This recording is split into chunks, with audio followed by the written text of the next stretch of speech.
thanks very much for joining us. And we have kind of a unique setting here today. Marsha and I have been asked to meet with a small group of citizens and voters here in town to kind of answer some questions, get our positions, and hopefully give people a little bit more of a detailed view of, how and why we think the way we do, and all in hopes of trying to get elected next Saturday. Again, I'd like to introduce Mayor Marsha Sterling. My name is Glenn Albanesius, and Marsha, I'll let you say a few words about yourself. I'll jump back in and then we'll get started. Well, I guess I just want to say thanks for all of you coming today, because it's important for us to actually hear from the people that live here, and that what their real concerns are, and that we talk about things that matter to them. Because to be honest with you, our focus has been, since we were first asked to take this position in April, is to do things for the community, do the greatest good for the broadest number of people. And that really started at that point with the budget, and that was taking the budget that had been proposed at the time by the town manager and say, let's look at what are the things that really help people in town. And if we're going to spend people's money, we have to be able to tell them what we're spending it on, and it has to be on things that make sense for them. And the most obvious thing to all of us was there had been no money spent on roads in 5+ years. And probably, I think, going back to almost 2008, there really hadn't been any money spent on the roads. And we'd had a pretty tough winter, a couple of them back to back. And we obviously needed to start somewhere and get something done. So our first commitment was, we've got to make a substantial investment in roads. It's got to be at least, $600,000 or $700,000. We put $600,000 into a capital fund and $100,000 into the operating budget in terms of asphalt and rock and materials. But the bottom line was, we said we've got to get going. We can't wait any longer to start to do things. Now, we have 81 miles of roads in town. $600,000 is, not going to fix 81 miles of roads, but it has given us a chance to get 20 roads down in Winstead milled, and they'll be paved starting the week of September 8th. Appreciate everybody continuing to be careful for the groove pavement and the raised structures. We sent the DPW guys back out today to spray paint all the manhole covers, because they're still pretty, they're raised and you have to be careful of them. But we wanted to, and we needed to do something that made sense for people. The other thing is, if we're going to fix those roads, about half of them had major drainage issues. That's why they had deteriorated. So we had to figure out how to stretch the dollar the farthest and how to get those roads fixed. We were fortunate because the state was going to already start doing some work on Route 8 and Route 44, so we were able to piggyback off their efforts, get their pricing for the milling and paving, and it's effectively saved the town 50% of the cost and be able to double the amount of work we're doing. That's wonderful. And so That's great. That's been our focus. I think you trust us with your tax dollars, and we have to do things that make sense and take it as far as possible. Speaking of the tax dollars, one thing that concerns me is I had a nasty surprise last December, having to come up with extra money right before Christmas. That was really hard on my family. Can you tell me if there's any way to protect the citizens from having to go through that again? Absolutely, and it's making sure that you know what you're spending your money on. And it's making sure you have a Board of Finance, which the Board of Selectmen is. Have those people ask questions and know exactly where the money's going, and be honest with you, because this is something most people won't know in their day-to-day activities. But at this time last year, it was known that there was $2.5 million of bills that had been carried around for at least 18 months that had never been paid. And so that nasty surprise was the supplemental tax that was required to pay those bills. They were not in a budget, and they had to be paid. I mean, you can't, as a householder, think about it, you can't just not pay your phone bill, not pay your heating bill, not pay your light bill, and think that at some point everything won't get shut off. And at this time last year, you may recall in the newspapers, it was, we're going to close down the schools because we don't have money to make payroll. Mm-hmm. Well, that was because all that money we should have had to make payroll, we had to pay all those old bills. So when the Republicans, the original team of 5, got elected, they said, we've got to pay all those bills because we can't be deadbeats.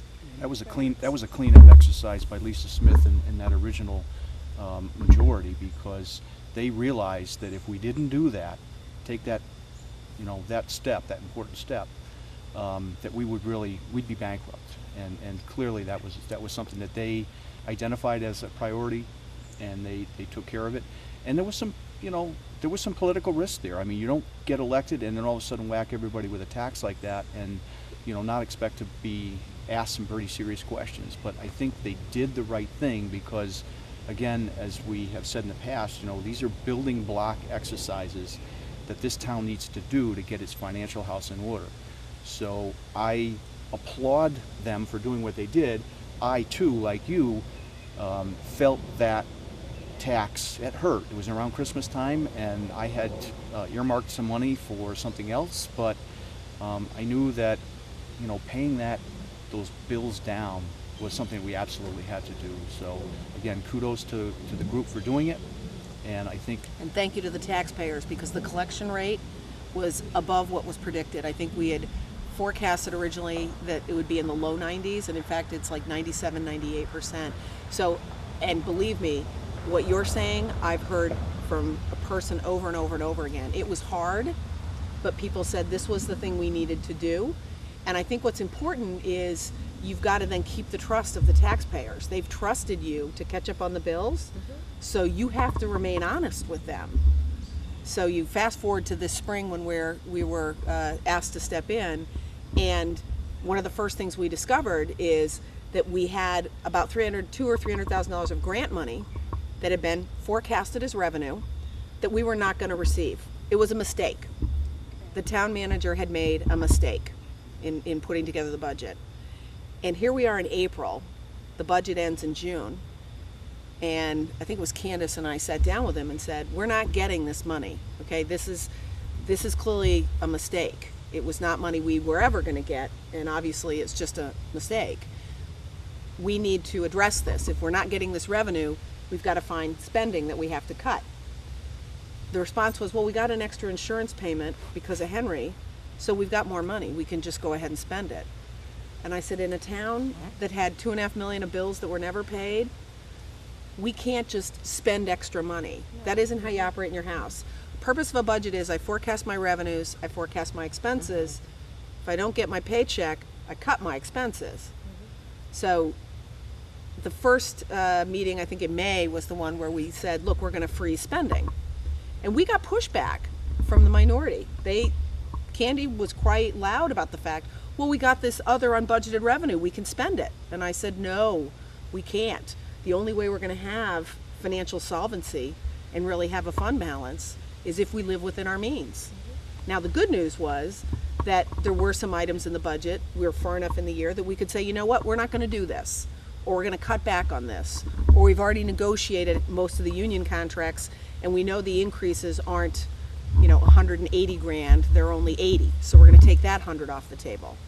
And of course the then town manager, because that was in a line item called unnegotiated settlements, said, well, but that's my money, aren't you just going to leave that because I might need that? And I said, no, it's not your money, it's the taxpayers' money, and we're going to not spend that money because we're not getting that revenue. And it was that pointed a conversation. And I'm confident now we've done the first what's called a hard close in accounting that's ever been done, at least in 30 years in Winstead, which is you say, all your bills are in, this date, we're done. You get another bill, it comes out of this year's budget, you have to cut your spending for this year. It's the very first time we've done it. And it was an interesting exercise for the town hall employees, because if you go back and look through time, particularly for the last 10 years, every department has at some point overspent $5,000, $10,000, $20,000. Not every year, not every department, but the town's had about $100,000 to $150,000 of chronic overspending because they never had a hard close. They never had, Henry Centrella certainly wasn't saying, we're done. But we got a new finance director who understood how to do this, Brenda Fox, and she said, we absolutely have to do this. And, we've gone through it, and I'm confident that we're not going to be overspent as of June 30th of 2014. Speaking of Henry Centrella, is there any way to protect ourselves against that sort of thing happening again? Absolutely. The most important way to do it is, number one, have a finance board that asks questions and knows things, gets the reports regularly and tracks things. That's what we're doing. Our opponents call it micromanagement. I call it paying attention. But the other really important thing is setting up a structure in town hall so that One person deals with the actual cash and the checks. One person deals with all the bank statements. So one person actually pays the bills, the other one makes sure that the bills that get sent out, the checks that get sent out, the cash that leaves the town is exactly what it's supposed to be. Those two people, the finance director is the top of the pyramid, she makes sure, she checks both of them. So you separate responsibilities and everybody checks everybody. The previous structure, that triangle was all Henry. He had all the cash, he had all the checkbooks, nobody checked him. He did everything himself. Now, And even our new finance director, within a week's time, 4 days. identified the fact that we need to expand the role of the town treasurer to. which is the person who checks the bank statements. Exactly. So,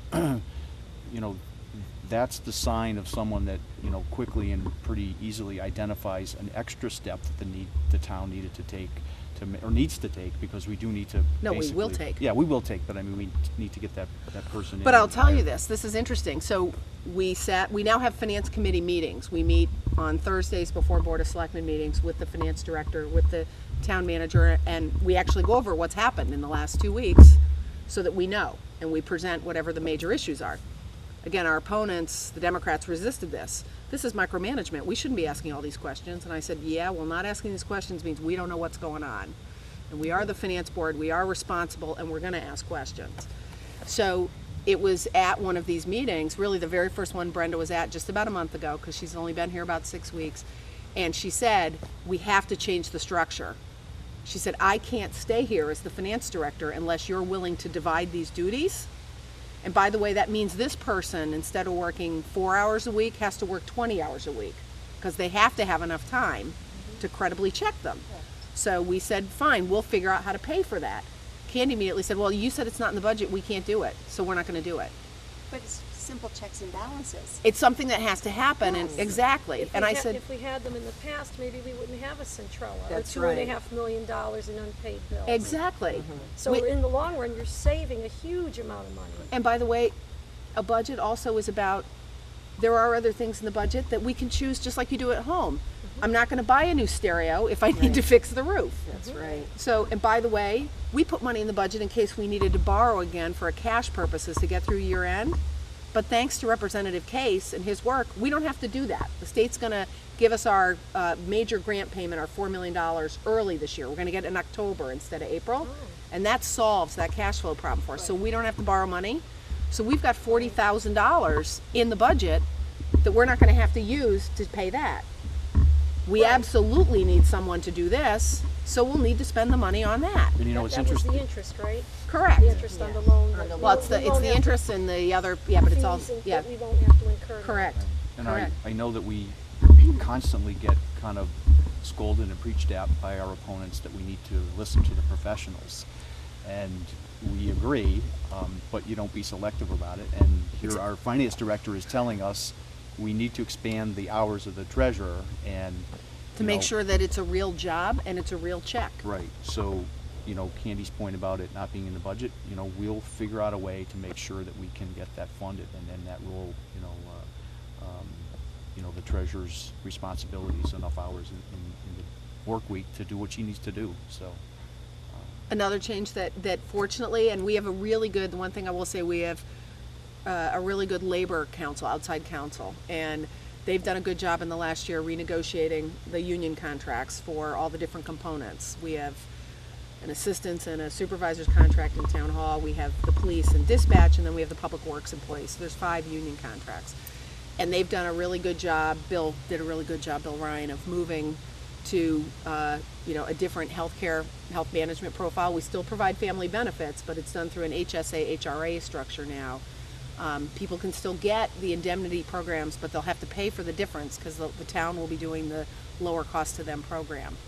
But getting that was important because that's, even though it's still expensive to provide all of those, that alone will save the town $200,000 or $300,000 a year going forward. So it was an important change.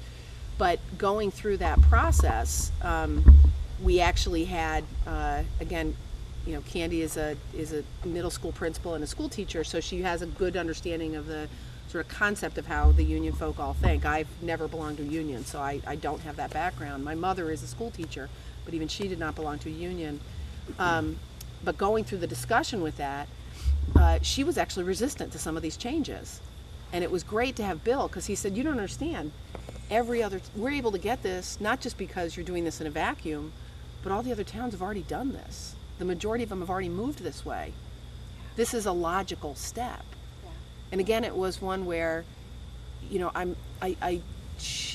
certain people have conflicts. They're unable to balance my own personal view from what's best for the town. Right. And really what was best for the town was to change that structure. We're still giving what I'd say is relative to the private sector, a good opportunity and a good package. It's not what it was, I'll admit that, it's a change, because it wasn't a full indemnity plan before, and it is now an HRA and an HSA, but it's still a family benefit plan, which is not what people get in the private sector.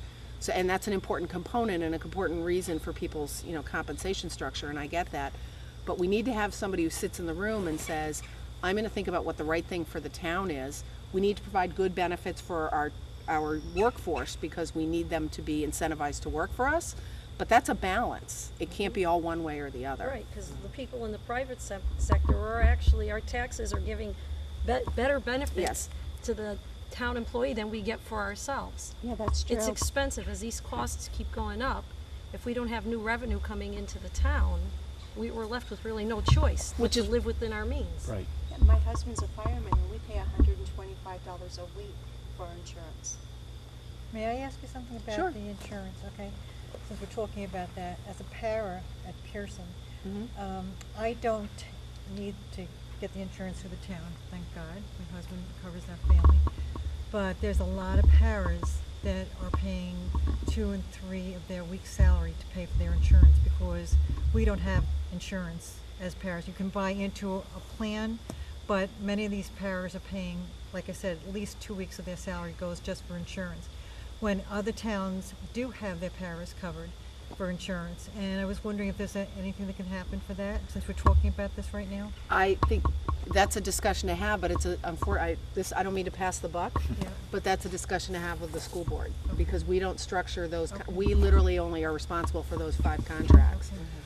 I would love to be able to talk about that and help out with that, but our focus really is the town contracts.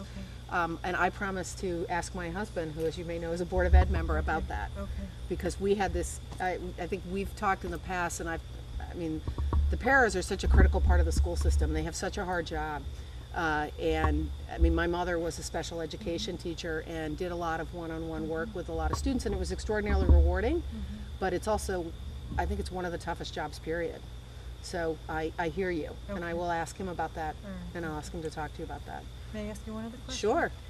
I understand a year or so ago that you went to the state and asked if the MBR for our town could be cut in half. Can you explain why that would happen? I didn't do that. I don't know where that. I never asked for it to be cut in half. Matter of fact, the only discussion that was had at the state level was by our elected officials at the time, and it was about the fact, taking a step back, about the fact that in 2011, I think I'm going to get the year right, then Blaise Salerno's last year as superintendent, he proposed that we could consolidate the students into the elementary grades at that point, K through 8, into 2 buildings, because there would be almost $1 million, $1 million+ worth of saving. Right. And he made that recommendation to the town. So it was Blaise Salerno that went to the... No, Blaise recommended that we close the school, and there was going to be $1 million savings. Okay. And the Board of Selectmen, then I was not a member, Glenn was actually a member. Yeah. The Board of Selectmen took that recommendation and trimmed the school budget by that amount. And the MBR law came out and said, if you close a building, that amount you can reduce the MBR by. So it wasn't cut it in half, it was reduce it by the amount of the value of the school closing, which had been calculated by the superintendent. Now, as soon as it became clear that was the state's law at the time, then the Board of Ed said, well, if we have to give this money back, we're not going to close the school. And so, sadly, instead of closing a building and having $1 million spent in some other way more effectively, we've kept 3 buildings open for the last 4 years. And in New England, we've heated them, we've plowed them, we've repaired them. And Ken and Glenn, I think, over 2 years ago, basically pleaded during a budget discussion, please close the school, keep the money, We don't want to reduce the MBR. We just want the money spent on books and computers and teacher salaries and things to make the system better. Please stop wasting the money on empty rooms, because the top floor of Pearson is empty. The top floor of Hinsdale is empty. Oh, top floor of Pearson's not empty. The WISE program is up there. Okay, but for school purposes. Okay. I'm talking about regular school purposes. There's stuff that's the big whole sections of bachelor school are empty.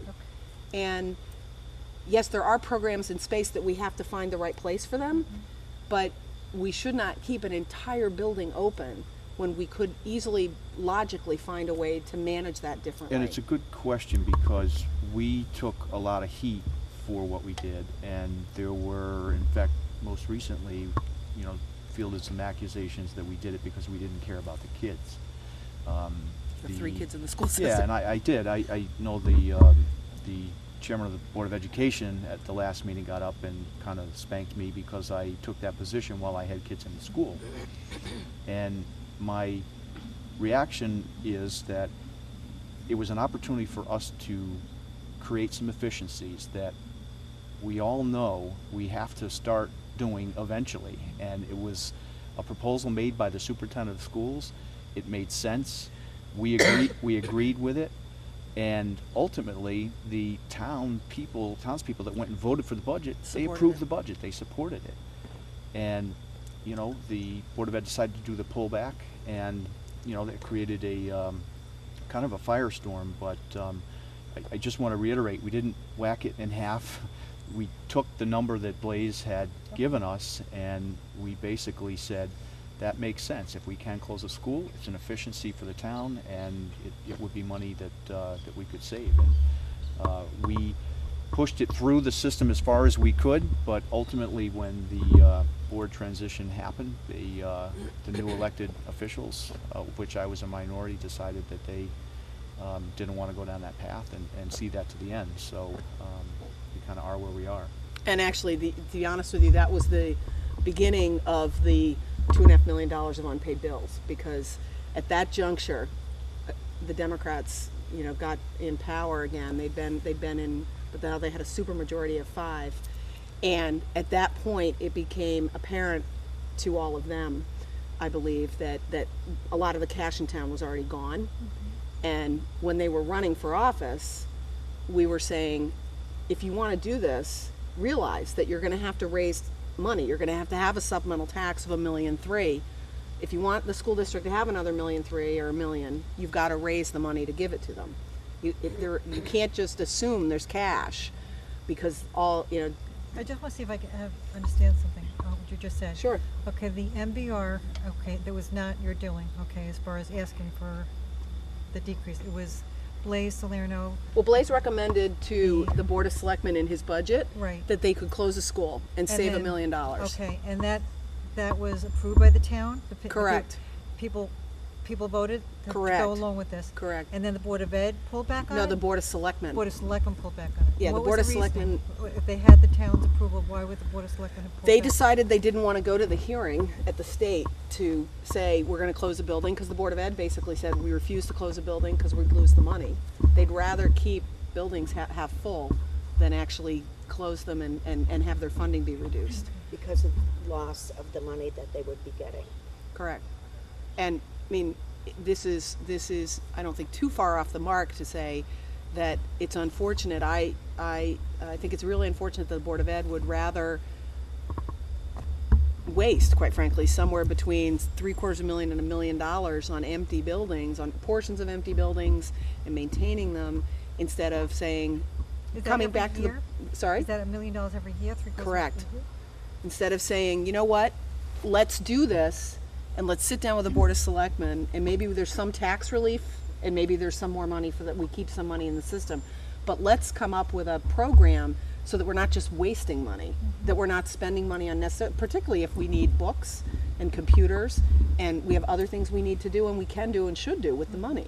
And we talked a little bit about this last time too, about that synergy between the Board of Ed and the Right. Board of Selectmen that has been non-existent for as long as I can remember. There's really 2 autonomous boards. The school system gets about 2/3 of the money that's raised each year, and other towns, when we do the analysis, those two boards, those two entities Work work together. very Yeah. closely together. And when one is in trouble or needs help, the other helps them, and vice versa. And it's really been, we've had a few meetings, when I first sat on the board, where I can remember when the town voted to change the charter and have the two finance committees. One finance board, Right, one finance group, group between the Board of Ed and the town, and the town voted 3-1 to do that. yeah, because it made sense. I mean, it's the money, it's one pool of money that obviously we share according to what the state mandate is, but to my way of thinking, and to most everyone that voted on it, it made sense that we try to, consolidate that group and have, a joint, group of people making the decision. And we had the first meeting to try to get that going, and I think the meeting lasted about 4 minutes, and the Board of Ed said, no way, they were never going to do that. Let me see if I understand this correctly. 2/3 of our tax dollars go to the Board of Ed. Correct. How many students are there? 1,100, 10,000. 1,100 students, and 2/3 of the tax money goes to 1,100 students? Correct. And the state, that Around MBR, 20 million out of a $33 million budget. 20 million goes to the school Right. district. What's that make an average cost per student? It's north of $16,000. And what's our per capita average income? We're in the bottom 20% of the state. And how does that compare to the local towns? We are a good $2,000 or $3,000 per student more in spending. So that just shows that we are living beyond our means. yeah, now they will say. And we're not spending wisely. now No, the we're not. Right, but the Board of Ed will defend themselves by saying that they have an inordinate percentage of special ed students. And that is really their fallback position as to why they spend what they spend. And Well, then you would think they'd want us to close a school and get all that savings. Well, they should. we would agree. We would agree. I would agree as a taxpayer. What school would be reasonable? Well, see, that's where I served on the school building committee for a number of years, and this is something that we'd have to, visit again. But from my own background and experience, I think Pearson is the one that should definitely remain open. It's the largest school. It's in the middle of town. It's got the biggest footprint. It's the easiest to rehabilitate. So it's the one we really should keep. Hinsdale School's right on Route 44. The river runs under it as well, so it's got issues structurally, from time to time, periodically with it. It's the most valuable from a real estate perspective. If the town were to sell that, it's a pretty valuable asset because it's right on Route 44. Bachelor is the hardest to maintain. It's a interesting school for young children, and it's really well designed for young children, but it's the hardest to maintain. It's up at the top of a big hill. The buses have a hard time getting up there. It's twisty-turny, and its architecture is such, it's a lot of low, flat, long roofs, and it's hardest to maintain. 3 winters ago, we had all those heavy snows. It was the one that was the most at risk of having, fortunately we didn't have any of the, cave-in or subsidence issues, but it's really the hardest to maintain, and it's the smallest. So it's really between Hinsdale and Bachelor, and candidly, I believe if we could get over the hump and have the two boards work together and have the town feel like they were working together and have the buy-in, what we really should be looking at is a phased closing and a renovation of Pearson, and have that be a beautiful K-6 school, because it could be. It's got enough space and a footprint for it, and then both of those buildings would ultimately be closed. And by the way, just on a busing basis, that would save us probably $200,000 a year of going Centrally to. located. Correct. in the middle of And town. I think, to Marsha's point, I think the community would support Pearson as being the school. It's downtown. All the arrows really point at it. And, you'd probably have to make a significant investment, but I know that we hear time and time again from people saying that, the school system is a draw for any kind of growth and expansion. So we support that. As long as there's a fiscal path to get there, we want that to happen. Are we ready right now? No. But it's certainly something that. So what makes sense from a timing perspective, I think, is our focus really is, we've got to rebuild the tax base for the commercial sector. Downtown Route 44, we can't have a bunch of empty old mill buildings. The Bridge Street building looks like a ghost hanging over Route 44. Now, we've recently had the opportunity to meet the owners and go through it. It's a tremendously interesting building. there's lots of opportunities. It's actually 3 buildings. I didn't know that. There's another small building and then the 2 actually parallel buildings. And there's a lot of opportunity there for that. But we need to have those buildings, the other ones that run along 44, Sterling Name Tape, the Capital Products building, the boat building. We need all of those to have a renaissance. Now, the good news is that that has started. You know, the college is going to be building their new Vet Tech Science Center within the next year. It's finally cleared bonding. Again, Jay Case and Senator Chapin were great at getting that in place. At the other end of town, Lambert K, which we own, we got a $500,000 grant from the state to clean it up. We got a $100,000 grant to update the study, so we'll know what we're cleaning up and we know what the cost is. And we're going to be getting more bids shortly on that building to restart the process. I am confident we're going to find a competent bidder, someone that's done this before, someone who's going to turn that into an economic jewel for us. And literally, it's going to catch fire at both ends and work to the middle. Now, as we do that and the tax base grows, it's the right time to start talking about these things about the school system, because it's going to take 1.5 to 2 years to have the consensus, have the plans, and get it in place. So we're not that far from when we really need to start that process, to start that discussion. It sounds like you've been through this before. Do you have a background in this? Yeah, my background, yes. My background is in finance and financial services. And my 20-year career was about helping companies and governments who had issues or problems fix them or address them or grow. I mean, for instance, I worked with Travelers when they were part of Citigroup, and they had reached different points in their lives. Citibank wanted to be an investment bank, and Travelers is a traditional property casualty insurance company, and it was time for them to become separate companies. And I was fortunate enough to have a good relationship with the folks at both companies, and I was part of the team that I was actually the pricing agent. I was the lead manager for the spin out of Travelers. But it was important for Travelers. They needed to establish themselves. They needed to create their own business model because Citigroup was going in a different way. Now, the reason I knew them so well was because of things like Hurricane Andrew and the Northridge earthquake and things where they needed to raise money to pay their policyholders. And I had been the lead person helping them raise literally billions of dollars to pay their policyholders. So I've worked with a lot of different Travelers. I'm, as someone I know near to my heart, I still know the senior management. They're all here in Connecticut. But I've also worked with the state of Florida when they created their hurricane relief fund in the mid-90s. I helped create that. And it was a team of people. That's the other thing I want to make clear. When I say I helped do that, I literally mean I worked with a big group of people. No one has all the answers. You have to find as many people as you can, get them in a room, ask everybody all the questions, be willing to, disagree, but find the consensus that's going to move the biggest group forward. And I want to jump in for a second because we got asked before we started taping, and this is a good segue as to why Marsha and I are here with the special election. Just a little bit of background on it so that and the people watching. When Lisa Smith and her crew were elected last year, I think it was in March or April, Lisa decided to resign for personal reasons.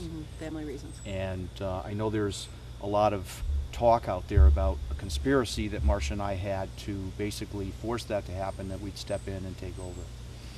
And I've said this repeatedly, and I think it bears stating again that is probably the farthest thing from the truth, because when Lisa stepped down and ultimately Rob Vogt, the other selectman, the leftover board members, which would be Candace Bouchard, Jorge Pimentel, and Dan Langer, it was ultimately their decision as to who they wanted to bring on. They interviewed not only myself and Marsha and several other candidates, not candidates, but people said that they would be willing to step in and fill that role. They did some pretty careful analysis of who we were, what we stood for, what our background was. It wasn't just, point the finger and okay, you're coming on board. So I want everyone to understand that it was a little bit of an awkward situation because I'd stepped down. I, through the process, identified Marsha because of a lot of what you just heard a second ago about her background. And I came to the conclusion that for Winchester and in our history, we need somebody like Marsha right now.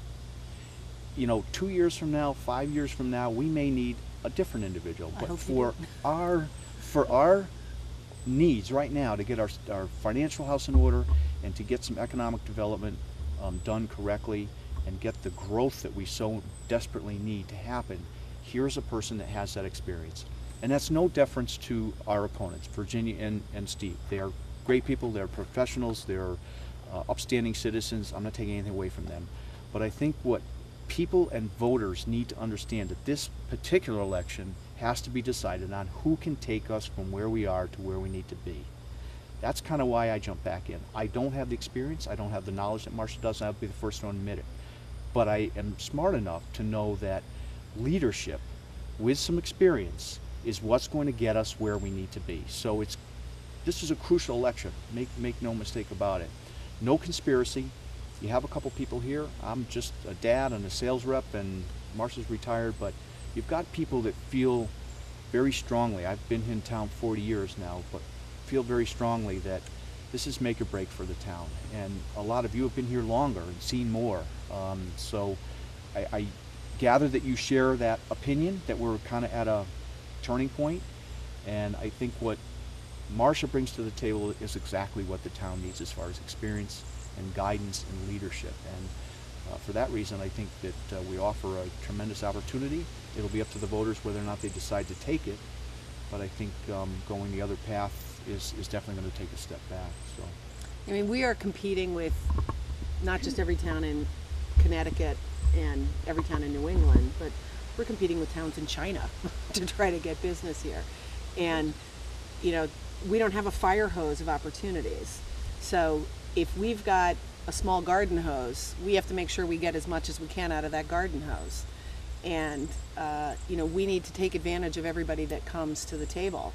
And not to bring up an ugly topic, but I can tell you through the Lambert K process that there were, going back to the beginning of the year, this calendar year, and there are credible bidders, people that run large businesses that are multinational, that are located throughout the U.S., that have hundreds of employees that were interested in that building. And you might say, but none of them were talked about in June. Well, that's because all of them were told by the town manager, don't need to apply. Who is going to oversee these people coming back and making a request to purchase the building? Well, we're running a process right now. It's the same process. It's a town asset. So we have Mark Douglas, who's the purchasing manager, who's the town person responsible for this. He has done what he's supposed to do in terms of publishing in newspaper, online, through various mechanisms to collect the bids are due for the building itself this Monday. Then Monday we'll look at what we have for proposals back. Given that we have the grant, they're likely to be very different depending on what approach they want to take. But we have a defined process. Mark has run the ads. They'll come back in. The town manager, the purchasing department, and we will look at those bids at a next selectman meeting.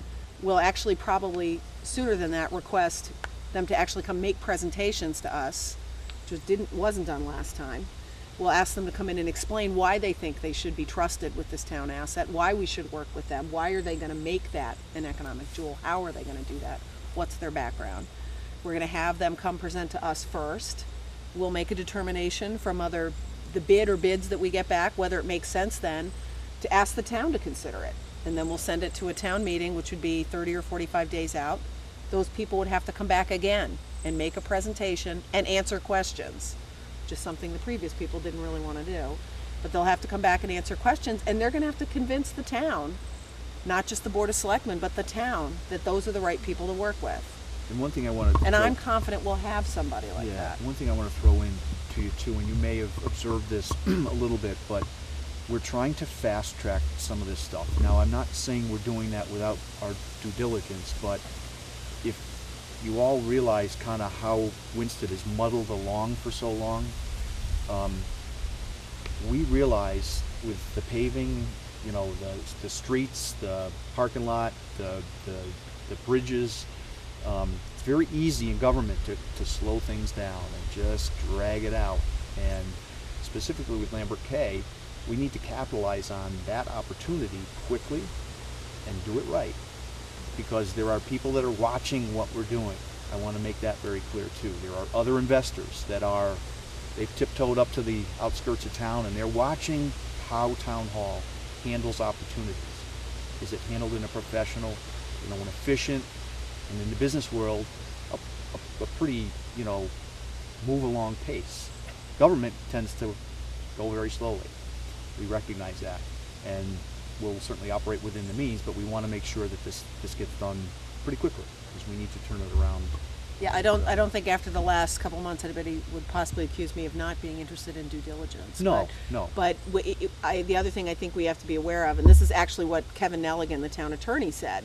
He said, look, if we've got these, other, people or persons or companies, we should strike while the iron's hot because you never know what's going to happen in the world. Right. And you'll have people find something literally in China or Omaha or somewhere else, and they'll move on to something else. And as even I the said, state- we've got a tiny hose, and we need to catch as much water coming out And of even it the as we state, can. that grant, that $500,000, that was huge.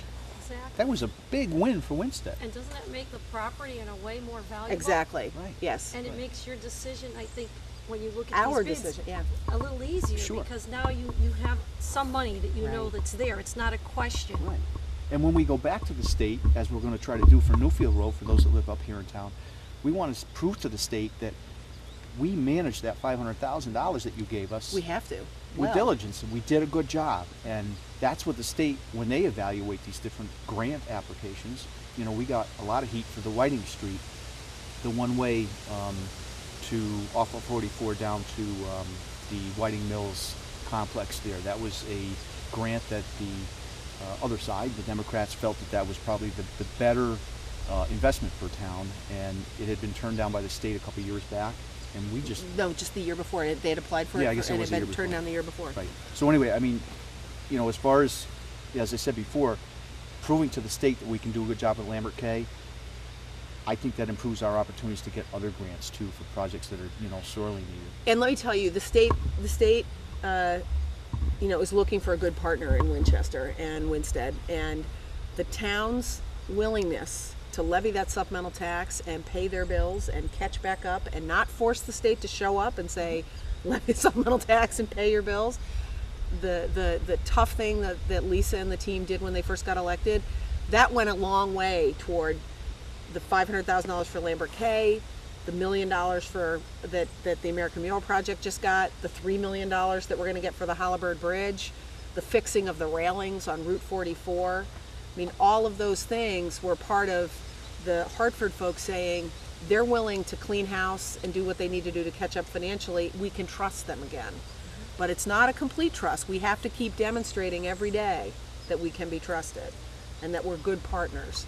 And it's critical that that we do this really the right way.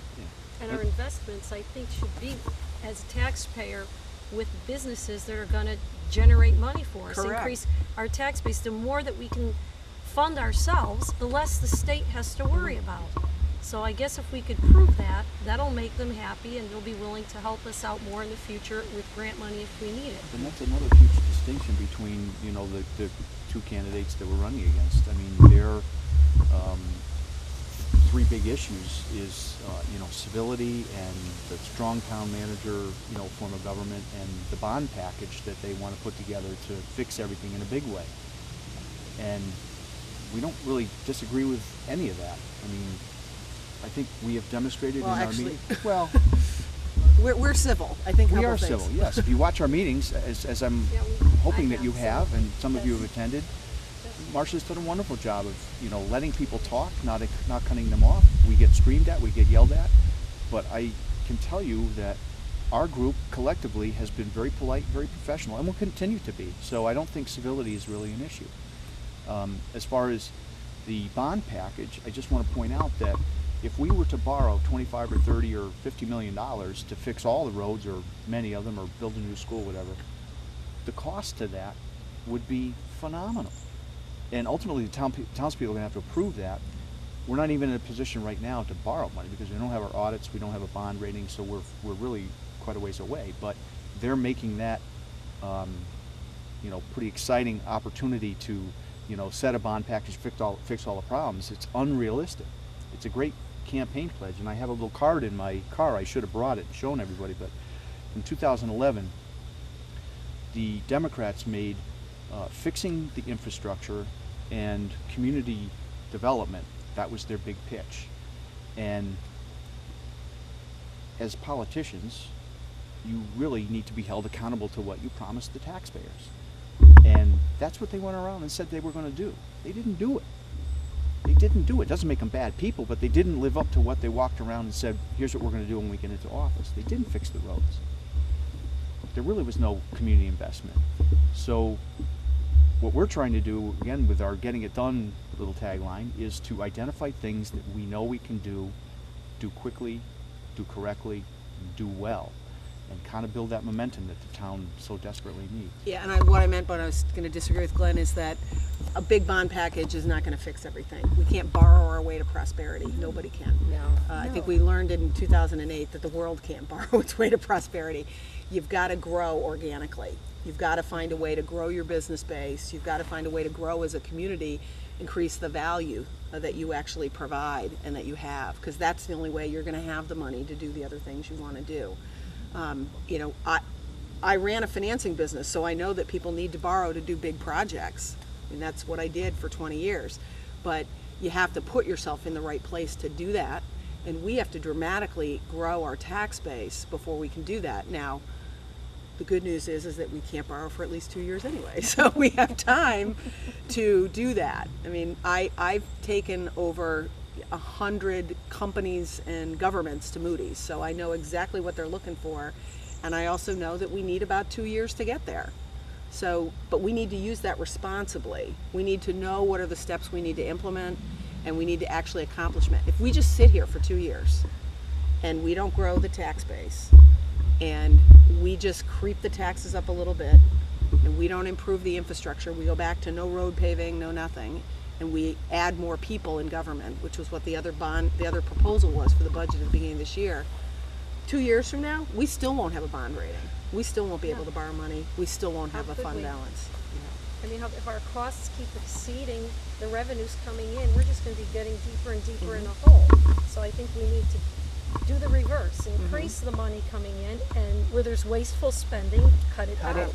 And then when we get to a stable, balanced place, that's where things start to really, I would think, And progress and go in the right direction. Correct. And we will get there. I mean, Yes. I'm sitting here as an optimist. Now, I've been accused because, 6 months ago I made the claim that Winston was dying, and I kind of felt, I feel a little bit that way still, because when we go around and we talk to people, and there's campaign signs all over the place, and I said this the other night, that it's not the Republicans or the Democrat signs that are winning, it's the fair sale signs that are winning.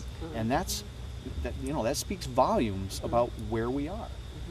And am I optimistic that we can turn this around? I am. I'm very optimistic, and I am excited that two things: that you all took the time to come out here and sit and talk with us. That's unheard of. What we're doing right now, this is grassroots stuff. You hear that all the time. I got goosebumps, to be honest with you, because I think we're engaged now. People are talking and asking questions that 5, 10, 15 years ago, people just cast their vote. Okay, it is what it is. Winston politics, nothing's going to change. I think we have an opportunity to change. So, I sit here optimistically that Marsha is the right person for right now. Get us through some of these complicated issues that we're going through. And then once that momentum kicks, I think the community will see finally that a vision's in place, it's moving down the road, and we're headed in the right direction. I'm excited to hear about what the state has in mind, and Northwest Community College with the Joyner Library and several of the other buildings being raised, and a new school for certified nurses' aides, and that tax would be coming into our town. The only one, you're telling me that's the only one in It'll be the only veterinary technician program that's in the Yukon system. Oh, It's in the the only Yukon. one. And it will double the enrollment. They currently only are able to accommodate in the Joyner Center 20 to 25 students. They're going to be able to go to 50 to 60.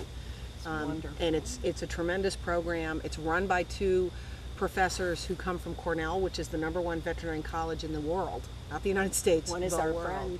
Oh, so you, so and and the foundation I serve on, we're helping fund some of the animal care of that. So I mean, you are absolutely right. It's an exciting thing for the community, and it's necessary because it brings young people into the community, and hopefully, as the town's growing, and some of those people will need to live here to go to school, they'll maybe even decide to stay here, which is not something we've had in a very long time. Which for anybody who has children that are growing into adulthood, it's hard to have your children go far away. Yeah, my son's far away, and I wish he'd come back, and who knows, maybe he will. I have to keep tabs with him on what's happening here in Winstead. He's a technical guy. Mm-hmm. He's a cybersecurity guy, so if we got technical companies even in the town, it would be great, and it wouldn't be just him, but it would be a lot of young people. I think it would attract. Exactly, and this is a vision that we have, and we've been talking with people about the idea of wired Winstead. So one of our goals for those buildings on Route 44 is to have one of them be a fiber optic center, so that it would be a center for folks that need to have, beyond high-speed connection, and, absolute instant connection, and have a space where those companies want to be here. Because it's interesting, I have a lot of friends who are in the high-tech world, both in California and here, and they visit us, and they're like, gosh, this is beautiful, but gee, your internet connection is awful. So, One bar. One bar, 2 bars. And literally, at the end of this road where we are, across the street, is a couple that one runs, is a major, senior person at Adobe on the East Coast, and another one is another, well-regarded, sought-after technology consultant. He builds, all their social networking for major companies and manages their programs for them. And they would love to live here, but for right now, until we have a wired space, real fiber optics, they have to stay in Boston, and they come out here on weekends. But they're the absolute example of, and they're senior people. They would bring 40 or 50 more people with them if they moved their units out to a place like this. And there's a lot of those people around. And I mean, let's face it, we're lucky. It's a beautiful place. You can bike, you can hike, we snowshoe, we cross-country ski on the lake. It's really wonderful. And there's a lot of people that want to enjoy it. We just need to create an economic environment that they can actually live here. It doesn't exist right now, but it can. It really can.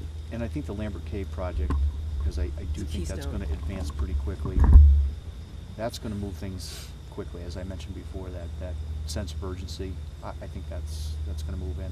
Back to our walkthrough in the Bridge Street, Marty Golden, when we took a tour through that building. Now, it's been years since it's been open. It's pretty bad inside, but I was with his wife while he was giving a tour at the other end of the building, and she goes, this is like a big blank canvas, this building. You can turn this into anything that you want. And I was sitting there and I'm thinking, geez, a restaurant in the first floor, with the ambiance that's still there, The view would of be the river terrific. and everything. The view of the river, Oh, with it's the just big deck. yeah, and the Perfect. exactly, and the apartments that he probably will put in eventually once this starts. So I mean, like I said, we're on the verge of making some of this happen. And he said to us, he goes, listen, you're the first elected officials that have ever taken the time to sit down with me. And he was very open with us. He showed us the numbers. Here's what I need to make this work. He said, I can't do it by myself. I need other things to be happening in town at the same time. He goes, then it's a collective effort. And made a lot of He sense. can't renovate that building in a vacuum. What happened with the last proposal we had for Lambert Cave? What happened with that? I mean, What happened actually is the company withdrew their offer. the company withdrew The their company offer. withdrew their offer. Or a representative who said he was from the company or with the company withdrew their offer. They opted not to come to the town meeting.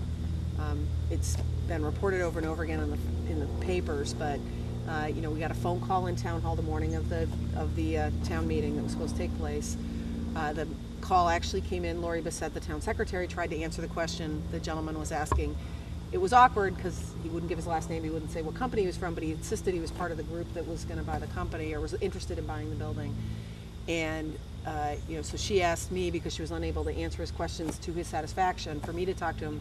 I also couldn't answer his questions to his satisfaction because candidly, he wanted me to assure him that whoever came would vote yes. That despite the fact the written offer said they were going to clean the building up and take the building for 15 grand, that they would also get the grant. That Dale Martin, the town manager, had told them not to put it in the letter, but that they would get it. And I said, well, that's not the written offer. And I said, but come to the meeting tonight and present your case. Say we were committed by the town manager that for $15,000 we'd get the building and the grant, and let people vote on it. If that's the proposal that you have, because Dale can't commit to that, neither can I. I can't make that happen even if I wanted to. The town has to vote for it. They didn't want to come present that. They decided He was to told that he would get the grant money from the state? Is that what it? Yes. Yeah, the cleanup. Okay. He's. I mean, all I have to go on is a conversation, and it's kind of hard for me because in business, I repeatedly in the conversation said, I'm sorry, but I really am not used to. I've never dealt with someone who won't give me their last name, won't tell me what company they're from, and when I ask them, they tell me it's, some sort of secret. It's not a secret that my father served in the CIA when I was a small child for a number of years, and I never had my father not be willing to tell people, in America, his last name. So that's a little bit hyperbole, but it's factually true. The newspapers actually did us all a big service because they did the homework to find out who this gentleman who would only call himself David, who he really was and what his background was. And I don't need to rehash that here, but he has a history of financial fraud. He's been convicted by both the feds and the state of Arizona. He still owes over $3 million, or about $3 million, to in fines and penalties and returns to, quite frankly, old people in nursing homes who he took their money and said, I'll build you a better place, and the money's gone, and they don't have it. They're in the same nursing home. So Dale acknowledged, and I think he did again today in the newspaper, that he knew that this was who this person was, and he knew that they had this background. And the other issue was, none of us knew who the principals were, but once we got the names, you type them into Google. Yeah, you look at who they were bankrupt. Yeah, my husband and I did it. It's very simple. Anyone could do it. And the first address we saw, because we were following the papers, was an empty building. And then my husband found the website, and the address on that was just a P.O. box. Right. So if two regular citizens can find out this information, anybody should be able to find out this information. And as a town manager, he represents us. Correct. And he puts us in a bad position. And after Centrala last year, our town already had a bad reputation. Yep. We don't need to worsen that by making deals with shady characters. Right. Well, and it turns out we didn't need to, because there were other credible people that, subsequent to his leaving, we found letters going back to January of credible people saying, we'd like to talk to you about partnering with you or buying the building or cleaning it up. Companies that do this for a living. That's what they do. So in essence, we owe you a debt of gratitude for not putting our town through something that could have really harmed us again. That's true. Well, thank you. Thank you. I would just say this. The most important thing I think that you get out of all five of us is common sense. Mm-hmm. And I believe that if a call came into any of you, we would do the same. You would do the same exactly. thing. You would do the same thing. To be honest, I think it would have been negligent for you not to go through the steps that your five had to do. Right. Like everyone's complaining about letting Dale Martin go, and I've heard and I've read everything. It would have been negligent to keep him there, based on the decisions he made that we're finding out about. And based on his track record when he got here, how did they ever let him in? His track record spoke loud and very clear. Well, and it brings up the same issue, which is you type his name in, and you get the same. And you get the same background. And my other comment on this is just, I looked at that and said, he doesn't learn. No, he did the same thing at least two other places, or something similar in terms of not being honest, not being forthright, not doing the right thing.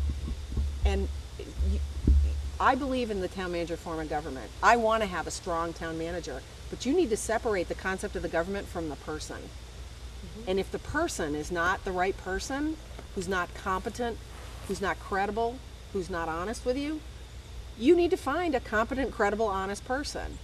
You don't need to settle. That's the other thing. Well, we need to keep him because he's a nice guy and that's all the best Winstead could do. No, we can do better. We've done better. and you saw clearly. Brenda Fox is way better than Henry Centrella. You saw at that Pearson meeting where we made the decision to let him go that the reaction was, I'd never seen anything quite like it. I mean, it was bizarre.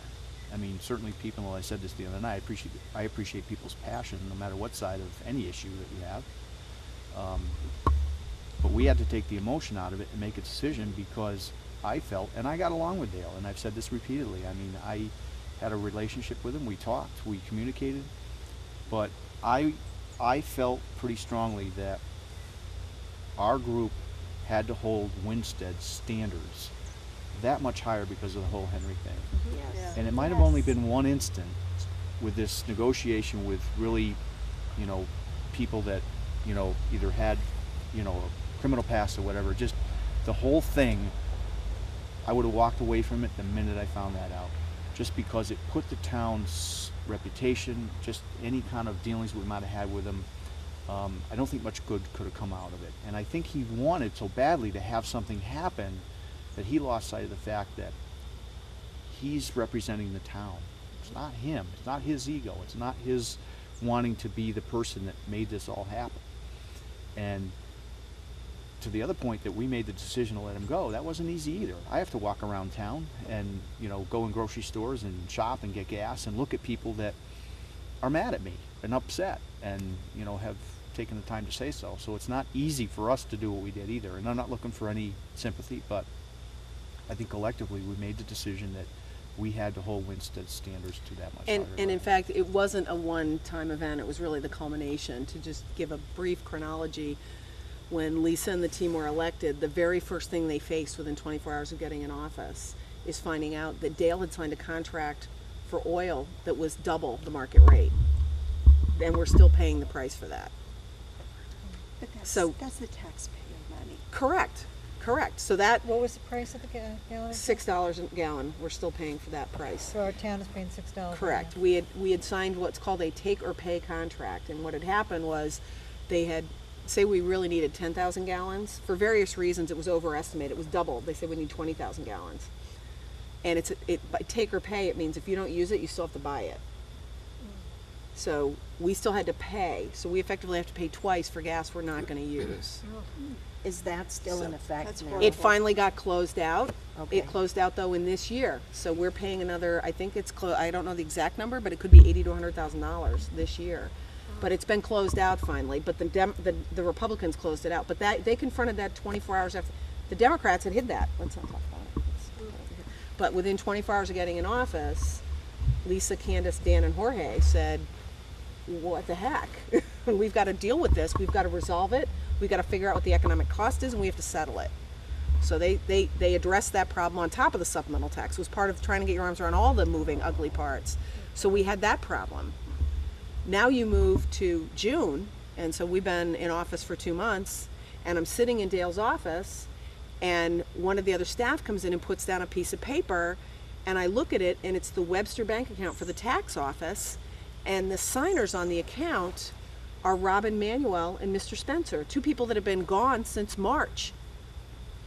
So in effect, they could have come in and taken all the taxpayer money They away. could have. They were the signers on the account.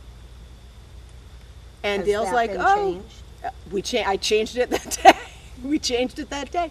But Dale came to the Board of Selectmen meeting, oh, I need authorization from you, trying to put it off on all of us. Oh, look, it's your, like, no. You're the day-to-day manager. You didn't do, and Mr. Spencer was suing the town Oh, no. at the time. And I said, this is crazy. So we had that happen in June.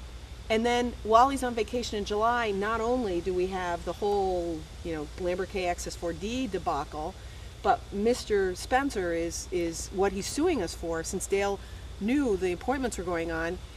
He sent the town secretary to the hearing. Oh, no. Now, don't you think you send the lawyer to the Yes. So I called the lawyer, and we got the lawyer there too, and that's who ran the hearing. But that's just one judgment failure after another. Lambert K was just the last straw, really. Yeah. And we have to sit here and say, on behalf of everybody else, and again, I make the same case, anybody would make the same decision. It was common sense sitting where we are. All of you would make the same decision. And that's what I think we had to sit down and talk about. We did, for about 3 hours one night, the 5 of us, and basically said, yeah, people are mad because they like Dale and he's a nice guy. And I have people that were friends of mine that now, practically spit on me when I walk by them. But I know I did the right thing. We did the right thing, because you can't leave someone with that little judgment responsible for basically a $30 million business, the town of Winchester. And You he will just be can't. back. If Steve and Virginia get elected, Yeah. he will be back. He will be back. There's no two ways to say it. It'll So. be business as usual. And And- none of us will be able to sell our houses. And Route 44 will look exactly the same. The college building will get built because it's a government building and it will get built. But, the potential bidders for Lambert K, part of the reason major reason they came back was the day after we dismissed Dale. They came out of the woodwork. Wow. They called and said, congratulations, can we tell you what conversations we've been trying to have? Here's the letters, here's the emails. Don't know if they're even in his files, but Wow. It smells to me like it's like a, not good. Why did he dismiss all the others and just keep this not very reputable company in person? we'll never, unless he tells us, we'll never know. We'll never know. But It's kind of read between the lines. And if you looked, I think today's newspaper he has printed as a formal response to us, which I haven't had a chance to see, but he acknowledges, I think early on in that, because I scanned it very quickly. I have to read it obviously more in detail, but he acknowledges that he knew as of the end of April that he knew the full background of this person, and yet he didn't. He still recommended going ahead. He still brought it to us in June. He still recommended the town meeting in July. He picked the date for the town meeting when he was going to be out of the country. It's one bad judgment call after the other. I truly believe, I spent a lot of time with him, I truly believe in his mind he thinks he was doing the right thing. He thinks he was for Winchester or Winstead. But the reality is that, and I've told him this, it wasn't your place to pick and choose.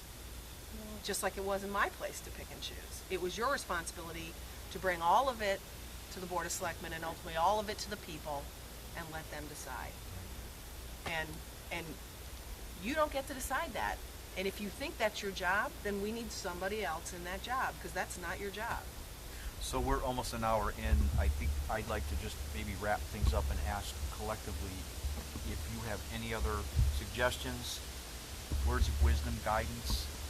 What you'd like to see us do. Yeah, I think we're humble enough to say, we're trying to do what we think is right, but the more interaction we have with people that, have seen things and been in town and understand it from a different perspective, I think we'd be crazy not to solicit your guidance. So, if anybody has anything that they'd like to share now, we certainly would appreciate hearing it. I'm a newcomer in town. I've been here 11 years, and the last 5 months, I have seen bridges being fixed, roads being fixed, incompetent people being let go, nice though they may be. I would like to see this jewel of a town shine the way it could, with businesses up and down Main Street, with being able to shop in my own town, walk to these shops and restaurants, and be able to be proud to show people this is where I live, because it's gorgeous here. It's a jewel. So I, for one, am wondering if this rift between the Democrats and the Republicans can be somehow sewn back together, and we'll realize that we're a community here. We may have different views, but we're still a community, and to work together towards making this what it once was. As the old timers would tell you, they could walk up and down Main Street and get whatever they needed, didn't have to leave town, and it's so beautiful. Why would you want to? You've raised something that I'm just going to jump in and say. The road's getting paved, even though it's not every road. It would seem to me that would be one thing, no matter what party, male, female, young, old, we could all celebrate and say, Yes. hey, we're doing something, Yes. The people that are going to drive over these roads or walk over them, they'll be safe. It's an accomplishment. Yes. And to your point, the rift between parties, that should melt away in a heartbeat when we we do something like that. That was a collective effort on everybody's part. We all paid the extra taxes, but you could see where it went. It was a tangible improvement. That's how you get people's trust back. Exactly. When you Right, show them that right. money's being used in a useful, efficient manner, Right. then they know that the town needs money. You just explain everything to them, and I think the town would be willing to give what's needed to bring our town to where it has to be. And disagree on the rest of the stuff, but the fact that you've got some new roads in town, that's good. That's good for everybody. Good for schools, it's good for people that own cars that are driving around and not getting beat up as bad. So again, I think that's a huge reason to celebrate. So And I'd like to see you two, and more like you, who are committed to the people in the town and not to lining your own pockets or in it for a big ego. Because in the past, I've watched town meetings that I've really had to just turn off because I couldn't stand the fighting and the craziness that went on. And I think that if we could try to stop that and keep a little bit of the emotion out of it, you get nowhere by doing that. Well, and to that point, that's why we have, since day one, we run those meetings like business meetings. If people are brave enough to come up to the microphone and speak, we let them say what they need to say for as long as they need to say it. But I'm not going to respond, we're not going to respond. If they have a valid question, we'll get back to that particular person, or we'll get back more broadly when we should. But there's been a lot of ugliness coming at us, and I give us a lot of credit, all of us, that, we are, I wouldn't say, we're trying not to ignore it by any stretch of the imagination. The other thing I'd say is that at the very beginning, there were a handful of people, and they're well known, who had issues, who stood up and complained about particular issues, and just listening to them and saying, okay, we're going to address that. You have an issue about this? We're going to ask questions and we're going to address that. Those people don't stand up and complain anymore because you addressed what they cared about. You have to actually hear what people are saying. But once you do that, if anybody else just wants to stand up there and vent, my view is let them vent. But I'm not going to respond to that. I'm not going to engage in an argument with you because that doesn't help anybody. Right. It doesn't help anybody. And I am hopeful that after we get past this special election, that all the passion and the tempers will die down, and that we can get back to all just dealing with each other as people. And you can still feel very strongly about something, but you don't have to yell at people about it. Right. You don't have to raise your voice. You don't have to, impugn somebody's character because they don't agree with you. If I don't agree with you, I don't agree with you. It doesn't make me a bad person. It doesn't make you a bad person. I just don't agree with you.